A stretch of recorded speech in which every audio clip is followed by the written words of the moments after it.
নমস্কার বন্ধুরা, আমি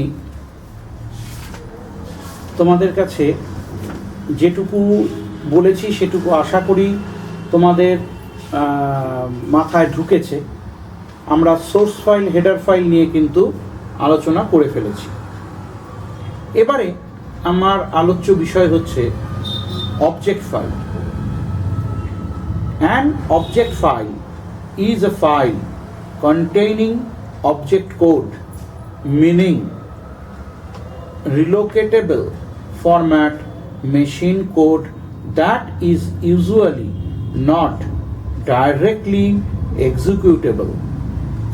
Object files are produced by an assembler, compiler, or other language translator, and use as input to the linker, which in turn typically the generate an executable or library by the combining part of the object file.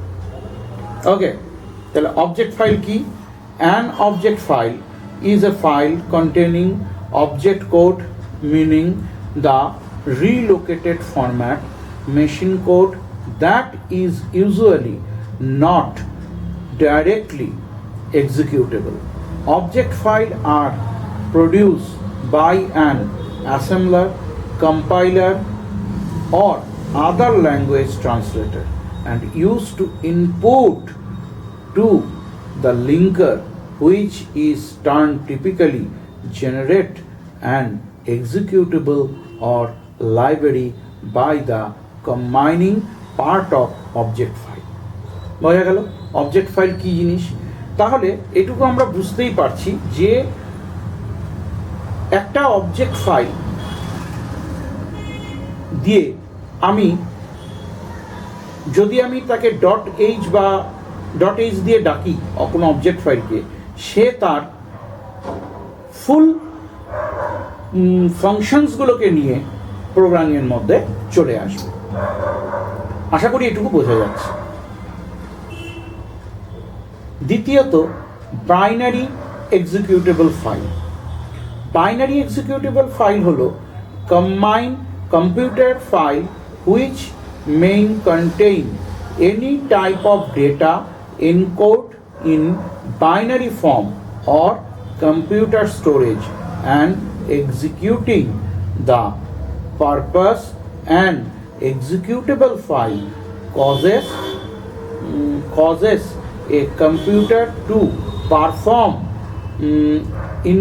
increatable task according to the encoded instruction. This instruction are machine code instruction for a physical CPU.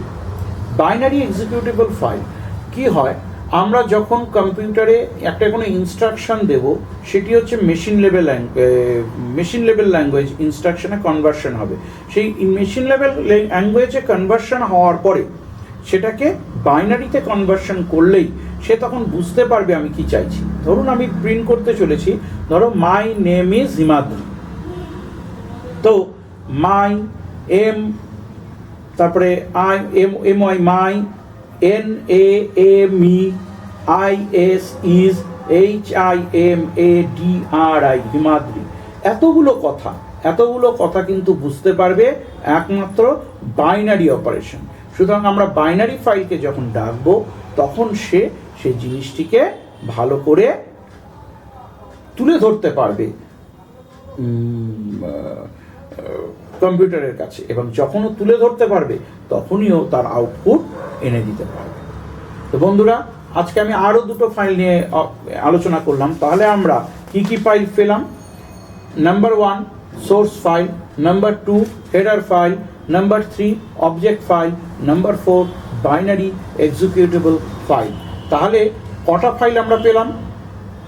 তোমাকে যদি কেউ question করে file, C file সম্বন্ধে কি জানো, তখন বলতে হবে ফার্স্ট হচ্ছে সোর্স ফাইল সম্বন্ধে বলবে, তারপরে হেডার ফাইল সম্বন্ধে বলবে, তারপরে অবজেক্ট